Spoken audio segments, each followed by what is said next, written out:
দোস্ত এই দেখো আমি লাভ বেলুন পেয়ে গেছি। দোস্ত আমিও তো লাভ বেলুন পেয়ে গেছি। দোস্ত এই দেখো আমিও তো লাভ বেলুনটা পেয়ে গেছি।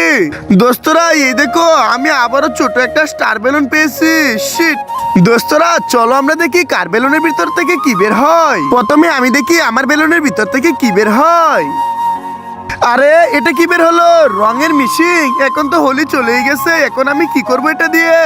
এখন আমি দেখি আমার বেলুনের ভিতর থেকে কি বের হয়। আরে দোস্তরা আমিও তো রঙের মিশিং পেয়েছি, এটা দিয়ে কি করব আমি? এখন আমি দেখি আমার এটার ভিতর থেকে কি বের হয়। তাড়াতাড়ি এই বেলুনটা আমি ফাটিয়ে ফেলি। আরে আমার কপালেও তো রঙের মিশিং, এটা দিয়ে কি করব? এখন আমি দেখি আমার স্টার বেলুনের ভিতর থেকে কি বের হয়। তার আগে বন্ধুরা তোমরা ভিডিওতে লাইক করো। এক সাইডে আছে দুধ, অন্য সাইডে আছে মদ, তুমি কোনটা খাবে? যদি দুধ খাও তাহলে ভিডিওতে লাইক করে চ্যানেলটা সাবস্ক্রাইব করে দাও। এভাবে লাইক সাবস্ক্রাইব করলে শেয়ার বাটনে ক্লিক করলে তোমার ফোনে জাদু হয়ে যাবে। যদি একবার না হয় তাহলে 2-3 বার ট্রাই করে দেখবে। আমি এটা এখন ফাটিয়ে দেখি 1 2 3। আরে এটার ভিতর তো কিছুই নেই।